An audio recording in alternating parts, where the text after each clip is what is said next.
राजेश राम कौन है? One of the most unpopular leaders of Bihar, leader sorry मेरी गलती है कि मैं लीडर निकल गया। One of the most unpopular person of Bihar.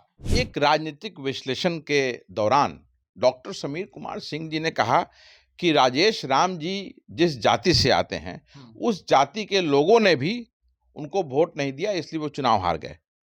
इसमें कुछ भी गलत नहीं है। राजेश राम अपने क्षेत्र में पॉपुलर नहीं होने के कारण अध्यक्ष रहते हुए, वो भी बिहार कांग्रेस के, 22,000 वोटों से हारते हैं, तो ये उस पर एक प्रश्न चिन्ह लगना स्वाभाविक है कि इतने वोट से कैसे हारे। As Congress president he has failed Bihar Congress, as Congress president he has failed Rahul Gandhi, who put in his trust in Rajesh Ram कि राजेश राम अगर अध्यक्ष बनेंगे तो एक नई ऊर्जा आएगी, दलितों में एक नया ऊर्जा आएगा।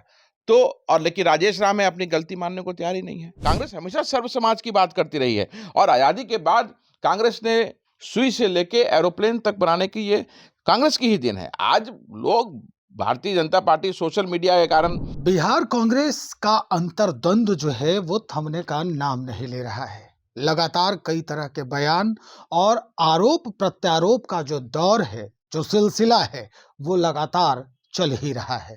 लेकिन अब ऐसे में राजेश राम जो हैं फिलवक्त प्रदेश अध्यक्ष हैं, उन पर सवालिया निशान भी खड़ा हो रहा है।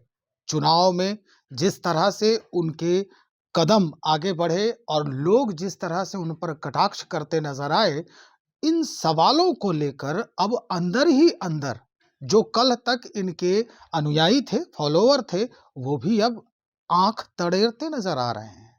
कुछ और भी बातें हैं, हम आगे बातचीत को बढ़ाएंगे। हमारे साथ आज आदित्य पासवान जी हैं, कांग्रेसी हैं, युवा हैं। इन्हीं से हम कई सवालों को आज साझा करने जा रहे हैं। आदित्य जी, हाल के दिनों की अगर हम बात करें तो राजेश राम जी के ऊपर जो है एमएलसी हैं समीर सिंह, डॉक्टर समीर सिंह शायद, तो उनके द्वारा कुछ बयान दिया गया और उसमें फिर राजेश जी को बड़ी आपत्ति हुई। इन आपत्तियों के बाद कई तरह के अब कयास लगाए जा रहे हैं। तो अब क्या लग रहा है आपको कि कांग्रेस की स्थिति खासकर बिहार में अब वही बात तो नहीं हो जा रही है कि हमें तो अपनों ने लूटा, गैरों में कहाँ दम था? देखिए, राजेश राम जी अभी इस मामले को बिना मतलब का तूल दे रहे हैं। ऐसा कोई मामला है ही नहीं है, निराधार आरोप है ये। एक राजनीतिक विश्लेषण के दौरान डॉक्टर समीर कुमार सिंह जी ने कहा कि राजेश राम जी जिस जाति से आते हैं, उस जाति के लोगों ने भी उनको वोट नहीं दिया, इसलिए वो चुनाव हार गए। इसमें कुछ भी गलत नहीं है, क्योंकि राजेश राम अपने क्षेत्र में पॉपुलर नहीं होने के कारण अध्यक्ष रहते हुए, वो भी बिहार कांग्रेस के, 22,000 वोटों से हारते हैं, तो ये उस पर एक प्रश्न चिन्ह लगना स्वाभाविक है कि इतने वोट से कैसे हारे, आपकी हार क्यों हुई, क्या आपने 10 वर्षों तक काम नहीं किया? और जब उस पे कोई अगर सवाल उठा रहा है तो उसको आप गलत और मोड़ने का प्रयास कर रहे हैं। अनुसूचित जाति जनजाति अधिनियम लगाने की बात कर रहे हैं, अलग अलग चैनलों पे जाकर ये फालतू की बातें लगातार कर रहे हैं। कल भी उनका एक चैनल पे इंटरव्यू हम देख रहे थे, उसमें उन्होंने कहा कि भाई बिहार छोड़ दीजिए, महाराष्ट्र के लोगों ने, महारों ने इस पर आपत्ति जताया है कि हमारा उत्पीड़न आखिर कब तक। तो आपका उत्पीड़न होगा तब तो। आपको राहुल गांधी जी ने इतना बड़ा सम्मान दिया, एक दलित को बिहार कांग्रेस के अध्यक्ष के पद पे बिठाया, एक उम्मीद जगी थी, बिहार के दलितों में एक उम्मीद जगी थी कि दलित समाज को रिप्रेजेंटेशन मिलेगा, चाहे वो रविदास हो, पासवान हो, मांझी हो, मुसहर हो, सबको रिप्रेजेंटेशन मिलेगा। लेकिन राजेश राम जी के अध्यक्ष रहते हुए ऐसा नहीं हुआ, ना ही उन्होंने रिप्रेजेंटेशन देने के लिए कोई लड़ाई लड़ी। ये सबके सामने है। और आज जब उन पर सवाल उठ रहा है, और ये ब्रजेंद्र जी, मैं आपके माध्यम से पूछना चाहूंगा कि आखिर क्या रीजन है कि सभी लोग, सारे जितने वरीय लीडर्स हैं, चाहे वो तारिक अनवर साहब हों, डॉक्टर समीर सिंह हो, और किन्हीं का भी नाम लीजिए आप, वो बिल्कुल राजेश राम जी का विरोध कर रहे हैं। क्यों? आखिर ऐसा क्या रीजन है कि सीनियर, जूनियर, यूथ सभी लोग विरोध कर रहे हैं? कुछ तो बात होगा। और इतनी बड़ी हार जब पार्टी की होती है तो सवाल तो आप पर उठेगा ही ना, स्वाभाविक है वो। कुछ बातें हमारी भी हुई समीर सिंह जी से, तो उन्होंने इतना ही अगर कहा, उसका निचोड़ अगर निकाला जाए तो यही बात आती है सामने कि राजेश राम जी जो हैं, उनके अंदर एक भावना जो है वो हमेशा उफान मारती है, वो है एको हम द्वितीयो नास्ति की। आइडेंटिटी क्राइसिस का बहुत सीरियस उनको कंसर्न है। हम्म। उनके हिसाब से जो वर्क वो कह रहे हैं वही सही है। बट हम जो बिहार में उन्होंने उनका जो परफॉर्मेंस है, as Congress president he has failed Bihar Congress, as Congress president he has failed Rahul Gandhi, who put in his trust in Rajesh Ram, कि राजेश राम अगर अध्यक्ष बनेंगे तो एक नई ऊर्जा आएगी, दलितों में एक नया ऊर्जा आएगा। तो और लेकिन राजेश राम है अपनी गलती मानने को तैयार ही नहीं है। आज संगठन सृजन के नाम पे देखिए पूरे बिहार कांग्रेस में, पूरे बिहार में जो लोग दलित समाज की अगर बात करते हैं आप, तो चाहे उनके स्वजातीय हों या स्वजातीय नहीं हों, अनुसूचित जाति से जो भी आता था उसको हटा दिया और उसके जगह सवर्ण को बैठा दिया। मैं आपको 2-3 एग्जाम्पल देता हूँ। दयानंद पासवान दरभंगा में अच्छा काम कर रहे थे, उनको हटा करके वहाँ पे भारतीय जनता पार्टी से आए हुए किसी व्यक्ति को उन्होंने पुट कर दिया, जिला अध्यक्ष बना दिया दरभंगा का। भोजपुर बक्सर में यहाँ पे अशोक राम, जो उनके स्वजातीय हैं, जो स्वजातियों की बात करते हैं ना वो, तो उनके स्वजातीय हैं, उनको हटा करके वहाँ भी एक सवर्ण को बैठा दिया। खगड़िया में अविनाश पासवान थे, उनको हटा करके वहाँ पे चंदन यादव को बैठा दिया। वैशाली में प्रतिमा दास जी थी, उनका नाम था अध्यक्ष बनने के लिए, चूंकि तेज तर्रार महिला है, विधायक रही हुई हैं, राजेश राम जी की स्वजाति हैं, वहाँ उनको काट दिया कि कहीं आगे ना निकल जाए।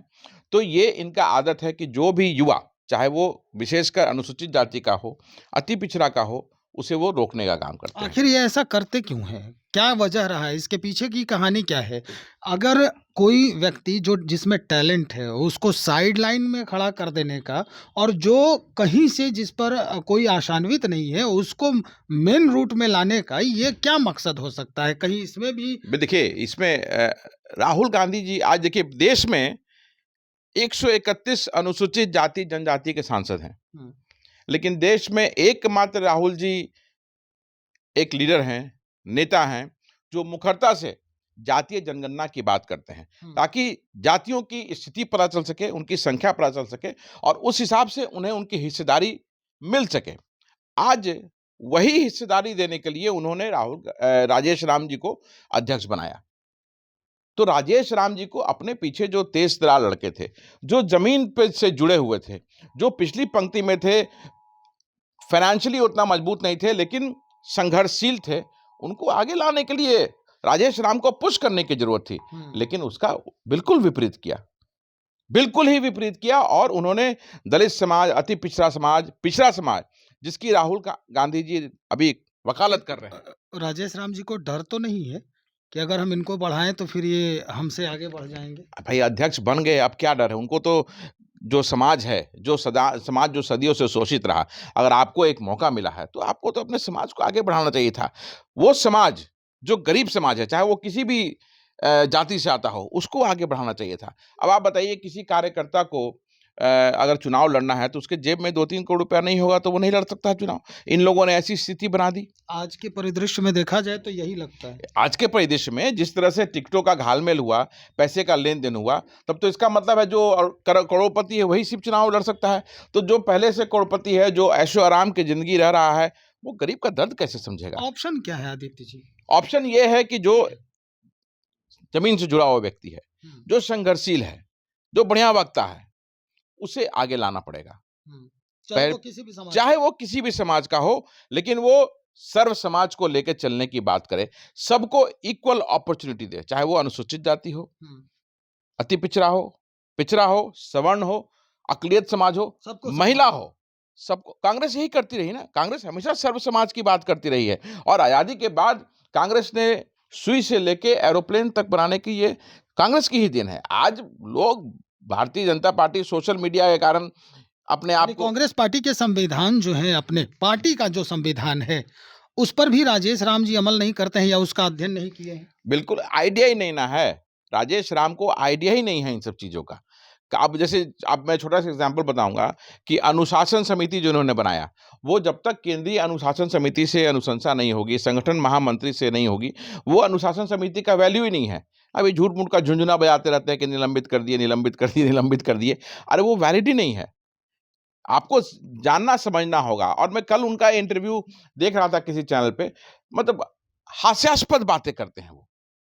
मतलब उनको जो अपने जिले में पॉपुलर नहीं हो, अपने जिले से चुनाव, जिस जिला से वो एमएलए थे, वहां उनको बहुत लोग नहीं जानता है, वहां चुनाव हार गए। जिस मोहल्ले में रहते हैं वहां नहीं कोई उनको जानता है, और कहते हैं कि महार जाति का प्रेशर है, महाराष्ट्र के लोगों का प्रेशर है। कौन जान रहा है महाराष्ट्र में आपको भाई? राजेश राम कौन है? One of the most unpopular leaders of Bihar, leader, sorry मेरी गलती है कि मैं लीडर निकल गया, one of the most unpopular person of Bihar. चलिए, बहुत शुक्रिया जानकारी देने के लिए। आदित्य पासवान बातचीत कर रहे थे इस मुद्दा पर कि भाई आखिर कांग्रेस बिहार में ये जो आपसी द्वंद्व है वो किस वजह से है। भाई कहा जाता है कि जिस घर का मुखिया ही कमजोर हो और एक आंख बंद करके देखता हो तो उस घर का कल्याण कभी नहीं हो सकता है। और शायद यही वजह है कि इतने सारे राजेश राम जी के विपक्ष में बयान लगातार आ रहे हैं और लोग अब ये कह रहे हैं कि राजेश राम ये सोचते हैं कि एको हम द्वितीयो नास्ति। तो राजनीति में ऐसी भावना हमेशा हानिकारक साबित होती है। बने रहिए, और भी अद्यतन जानकारी जो होगी वो हम आप तक तुरंत पहुंचाएंगे। बहुत शुक्रिया।